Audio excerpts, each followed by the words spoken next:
Hey guys, I want to make a series of videos about some problem points in SMITE 2 and how I would personally fix them.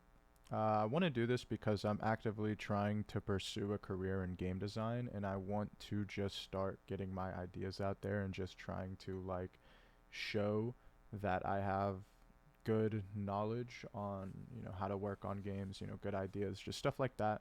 Um, we'll see. Obviously, it would be a great honor to work on SMITE. I love this game.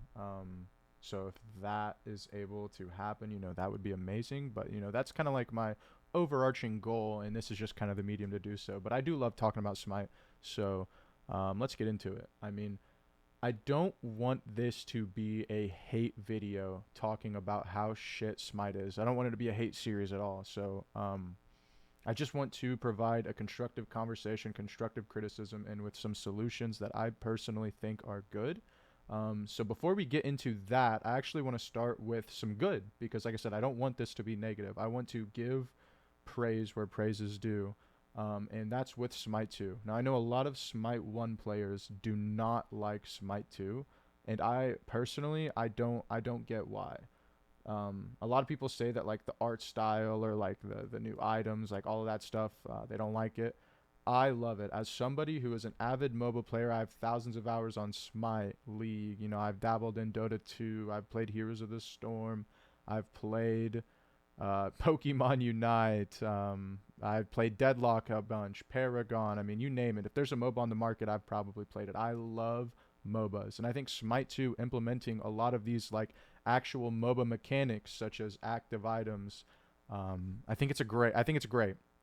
I think hands down, it's amazing. I've loved Smite 2. I've had so much fun playing Smite 2. I don't know if I would be hesitant to say that I've had more fun on Smite 2 than Smite 1, but Smite 1 has a lot of like that nostalgia video or nostalgia value to it. Yeah, I've been playing Smite since I was about 15 years old. I am coming on 23 now in about 2 months.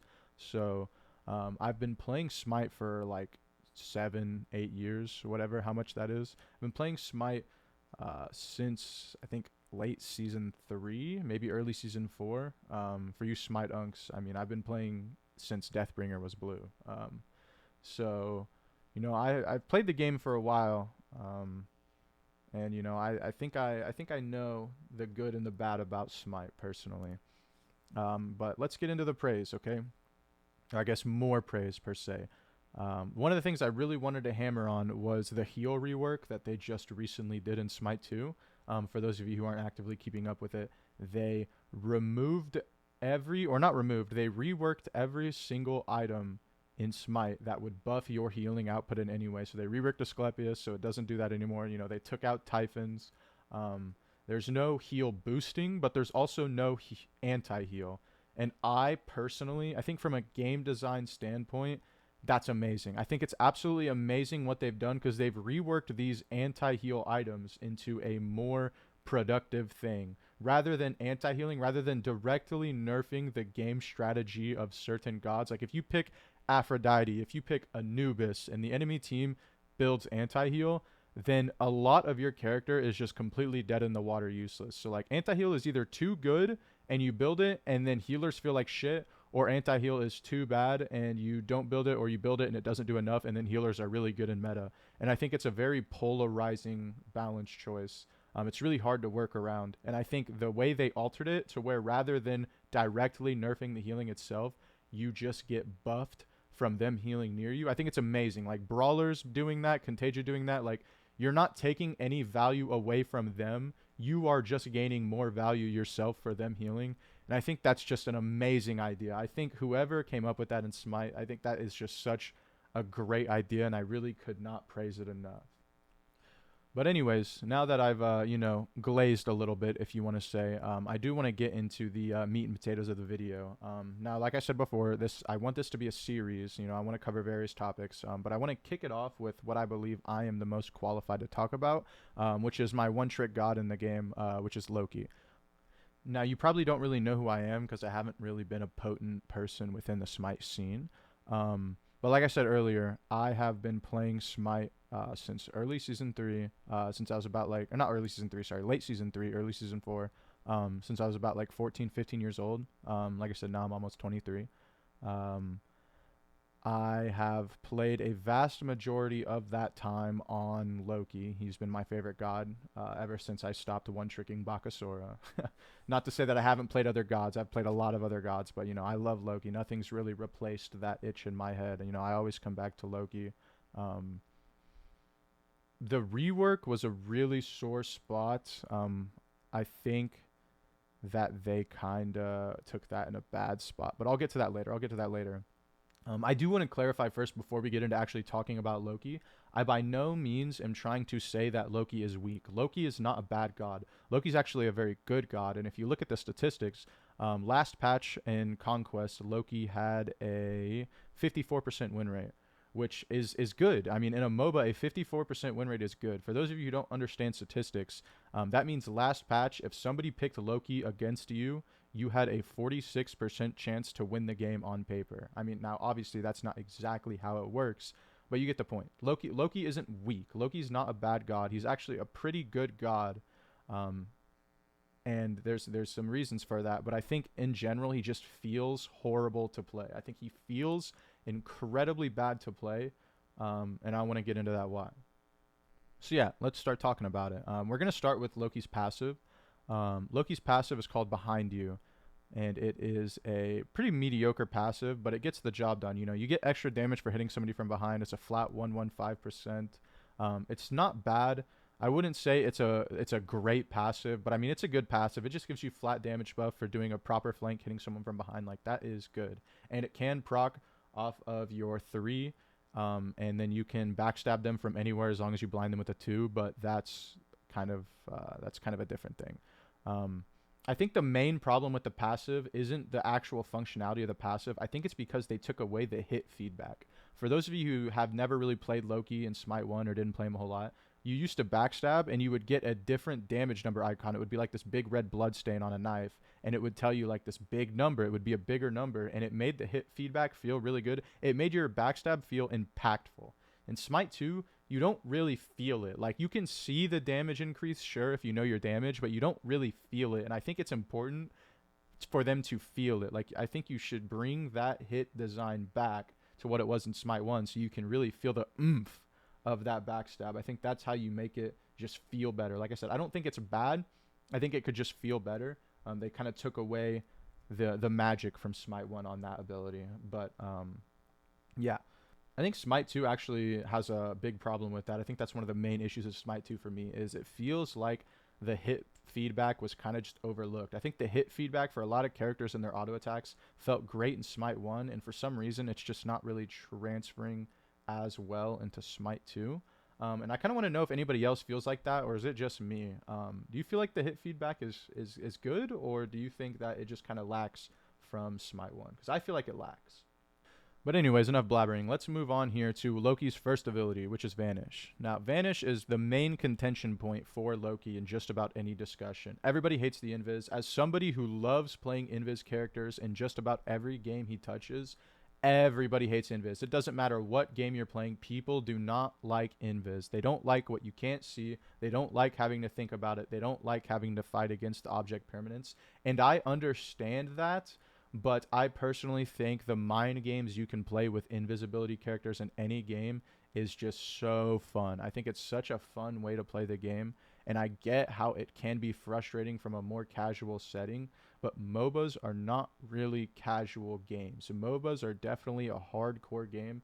I think Invis definitely has a place in MOBA, and I think people really need to just understand that it's something you have to play around other than just your sight. A lot of people complain about the Invis, because it's like a surprise or you can't play around it. Loki's Invis has 2 sound procs that can both be heard from further away. If I Invis outside of the range where I can reach you with said Invis, you can hear it. So as long as you're listening, you can understand that the Loki is about to go in on you. You can even hear his footsteps in Invis. But a lot of people complain about that because, they want to listen to music, they want to blast music while they play the game, and that's fine. Sure. If you want to listen to music while playing the game, that's fine. But you can't complain about missing an audio cue when you're not listening to the audio cue. And there's plenty of audio cues in other video games. So, like, it's not just a Smite thing. So we should not be balancing the game around, oh well, I want to listen to music. That's not what we should be balancing the game around. That's stupid. I mean, is that not just such a dumb idea? Now, a lot of people will make the argument that Loki's invis should be kept in line like other characters, like the Morrigan. I'm having trouble thinking of any other characters, but like the Morgan invis, you get hit out of the Morgan invis, you're not invis anymore. I think Loki's invis should be stronger than those other invises because Loki's invis is his main character identity. When you play the Morgan, you're not playing the Morgan for that invis. You're playing the Morgan for her ult and the ability to shapeshift into any god that you need for the situation. When you play Loki, you are playing Loki to go invisible. I mean, now there's a subcategory of Loki players that just like trolling, in which that's fine, but the majority of people who are playing and they want to win with this god, they are playing it for the invis. It should be the strongest invis in the game because it's his whole power budget. That is what the god is based around.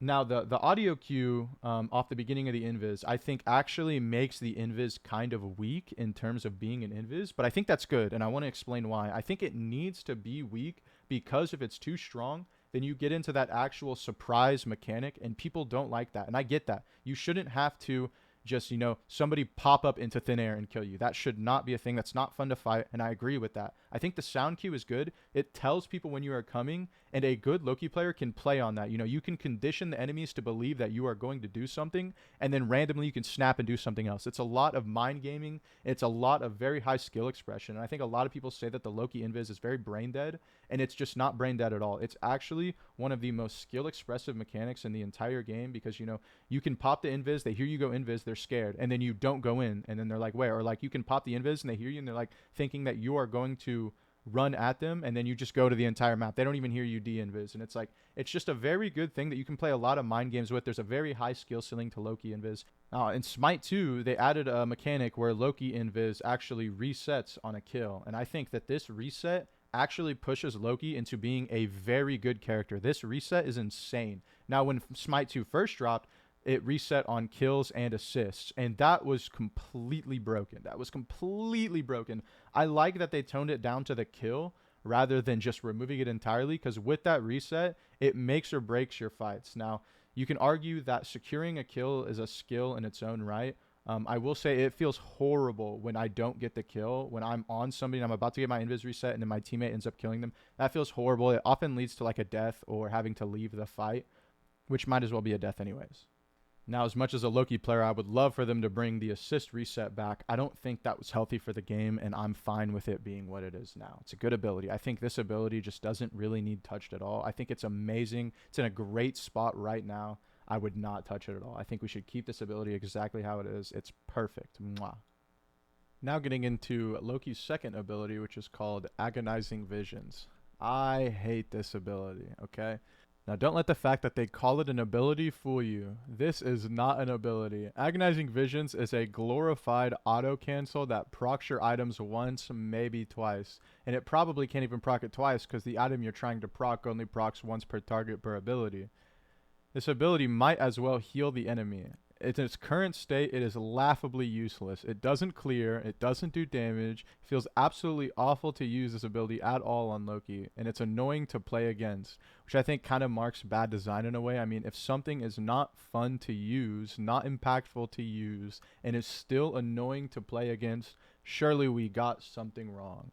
That being said, I low-key, haha, get it? Low-key think that there is an easy fix. Those of you who are Smite 1 gamers or early Smite 2 adopters who played in the alpha, there was a Loki build where you used to just build full item proc. It was kind of coined as the Merlin build, quote unquote. This build was for Loki where you just built full items like, Bluestone, Heartseeker, Crusher, Titan's Bane, and then like Soul Reaver and stuff. And you just invis up, you throw your 2 on somebody and watch a fourth of their health disappear. This build was good for like poking and farming top damage stat, but once you actually had to assassinate someone as an assassin, the build was completely useless. You were literally just putting all of your skill points into softening up enemies for your team and farming damage. They ended up nerfing this build, and it's no longer good at all, but I think it would be interesting to bring back as sort of an alternative playstyle. If you changed his 2 to scale off of intelligence, or rather than strength, or honestly just keep the strength scaling and then just add an intelligence scaling from like maybe 40 to 60%, it would allow you to play more of like a poke supportive play style. You know, if that's what you're trying to do with the god, and you like, you know, you could go like Gem of ISO as well to like make the slow in there. And you know, you could kind of just build for the 2, and it would take a lot of the power budget from your 1, which is your primary source of damage at this point, and put it into that 2. And then now not only do you have more of a wave clear and you can maybe play in a lane, you also just, you know, have the capability to not just completely all in. It's like a playstyle swap, and I think the importance of a MOBA is having multiple strategies on the same character to keep it fresh. If everybody has to play this character the same exact way, then it's just there's no like skill expression, there's no creativity, there's none of that. So I think it's important to encourage other play styles. And while, you know, I don't personally think that this is something that I think is fun to do, some people did really like that, and I think it would be a good way to add value to this ability without just completely overtuning it or bringing it back to what it was in Smite 1 before the rework, which is that decoy. I don't think they should bring the decoy back. I think that was just an incredibly unhealthy, passive, annoying play style. I never got the whole Loki split push thing. I hated playing like that. I do not think they should bring that back. Moving on to Loki's third ability. This is probably where I'm just going to get the angriest when I'm talking about it, if I'm honest. I'm very passionate about this ability because this is trash. This ability is absolutely horrible. It might be the worst feeling ability in the entire game. It's such like a middle finger to Loki players. This ability alone destroyed the Loki rework for me. For those of you who didn't play Loki before he was reworked, his main playstyle before was being a high burst single target assassin. You would flank into stealth, blow up a carry, and get out, you know, like a true assassin hit and run playstyle. But with the rework, they tried to turn him into this AoE team fighter, which makes absolutely no sense. It feels like they just deleted the god that I enjoyed and put a new one in his place. And it's very evident with the ult as well. I remember back when Thor 3 used to spin for like a whole 3 seconds rather than half a second burst that it does now. Remember when Hi-Rez buffed it to be shorter because it sucked and you could never get the full damage off? They did the opposite to Loki. They took a short burst ability and they turned it into a 5-second piece of heaping garbage. This is not a damaging ability. It's a knock-up immune that you can auto-cancel with. And now, as much as I could sit here and say that I want aim strike back, aka Loki's pre-work 3, for those of you who don't know, I know Hi-Rez isn't going to do that. So I'd rather offer a different solution to fix the ability. I think they should focus all of the damage into like 3 quick strikes, so rather than like the flurry it does now. You could do like a boom, boom, boom. So like the third hit's like a bigger hit. You know, but like it's just faster and it's more concentrated rather than having to hit all of these tiny little procs that just do absolutely nothing. You will literally almost never get the full damage off on this ability unless you ult someone, and even then, they're going to beads it and walk away from you. I think they could shift it as well as give Loki like a burst of movement speed rather than it slowing, because honestly, the slow is barely noticeable. Most people literally just mog my damage and walk out of it anyways. Your Heartseeker procs literally do more damage than this ability. It could not be any worse. And I'll also use this ability to segue into talking about Loki's aspect, because first of all, like, are we serious? This aspect is so trash. Seriously, look at this aspect and try not to laugh. Please look at it. Like, just look at it. I'll leave it here for a moment. All right, now let's look at Apollo's aspect, okay? Now look at Loki's aspect, all right? All right, now we'll look at Scylla's aspect, and now look at Loki aspect. All right, now Hoi aspect, and now Loki aspect. Look at Rama's aspect. And now here's Loki's aspect. Look at Athena aspect, Pele aspect, Agni aspect, Wukong aspect, Bacchus aspect, CERN aspect, Geb aspect, Kali aspect. All of these aspects significantly change the way you build and play the god.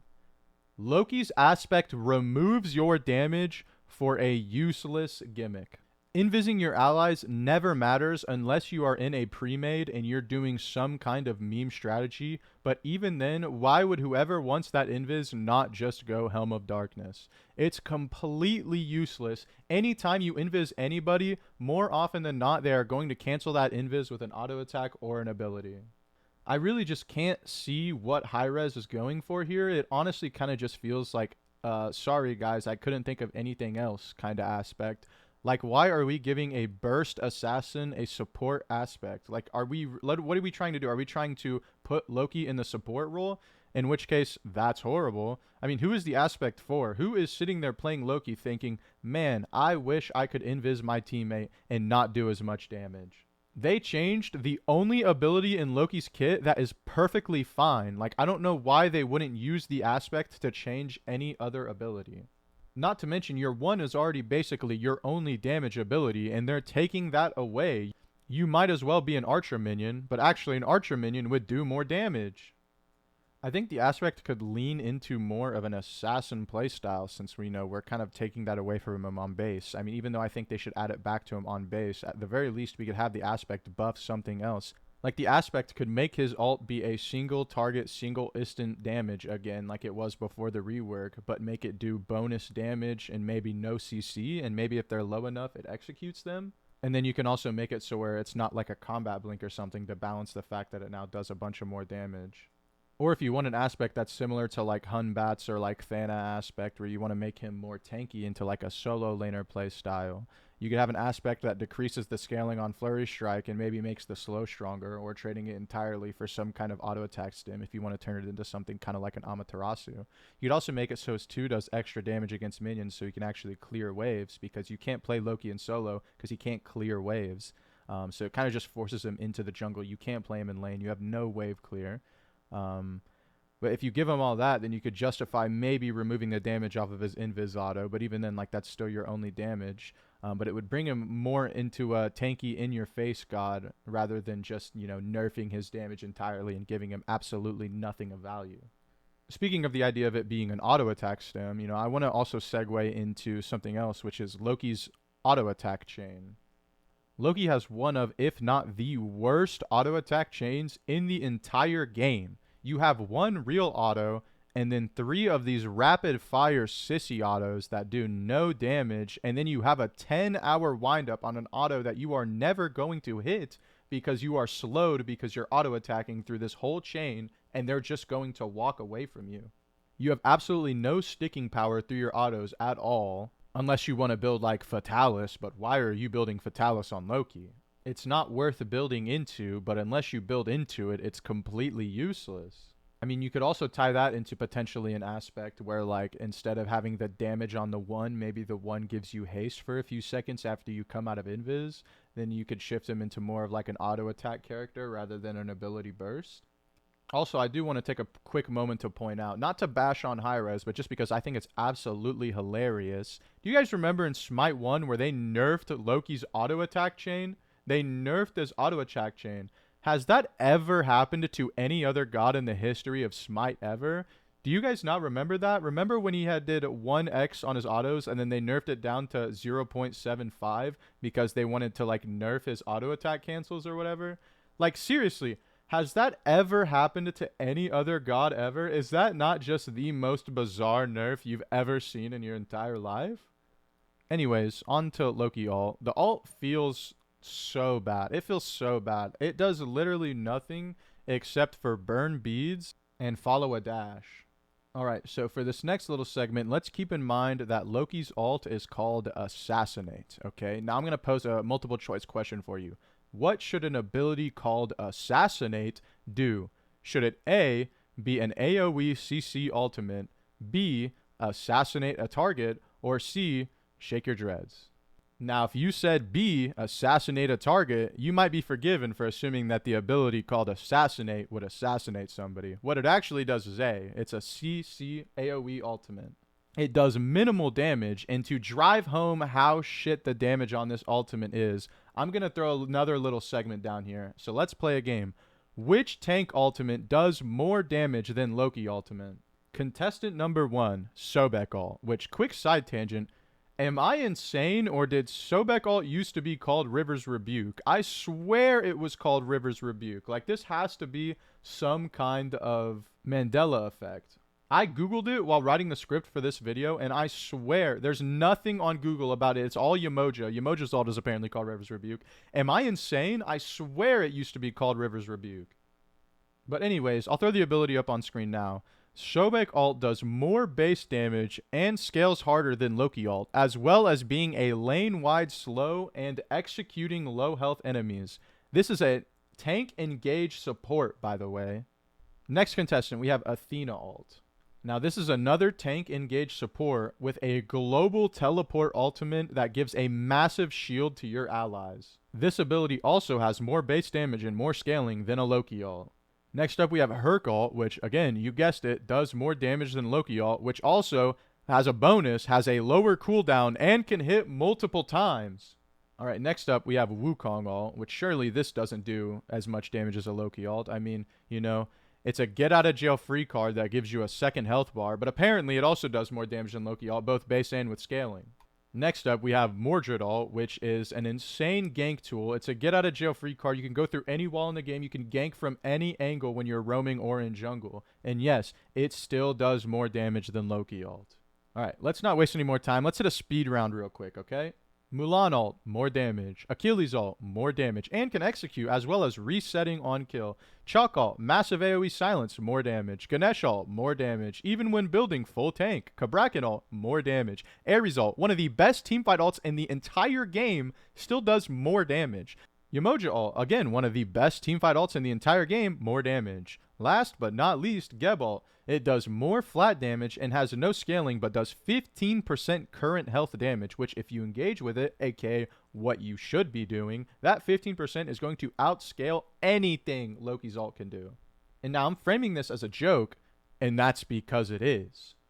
This ability is a dash follower or a combat blink to safety. Outside of full comboing your enemy, which is going to Beads or Aegis and then live, it has little use for actually killing anything. Once again, the ultimate is named Assassinate. And even when you do full combo for that damage, your ult isn't even doing the damage. Your ult is just holding them in place so your other abilities can do the damage. And by other abilities, I mean the one, because your other abilities don't do damage. They're going to run away from your 3 every single time. I think they should drop this 2-part cripple into stun nonsense and just bring back to what it was before. Make it do real damage and make it be able to assassinate. This ult feels so bad. It's never killing anything other than just being a get out of jail free card. Like, you can't do anything with it.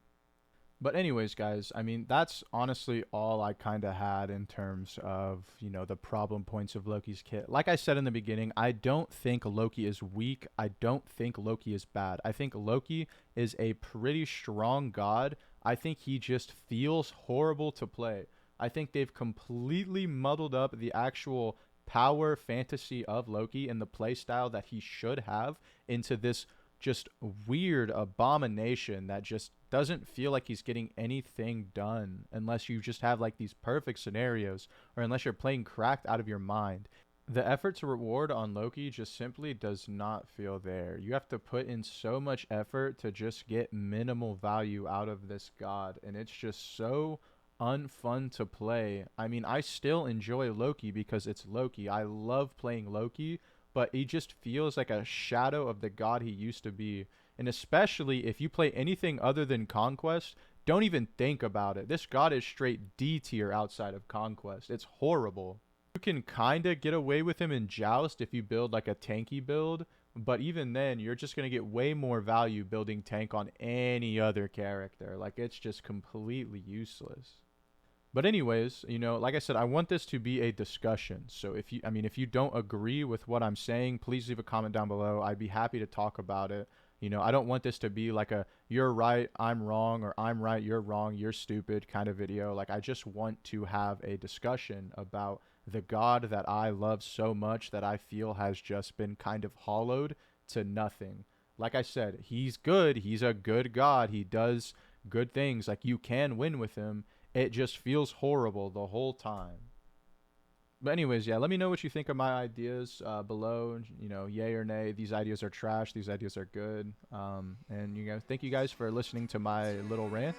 And have a great rest of your day. Bye-bye.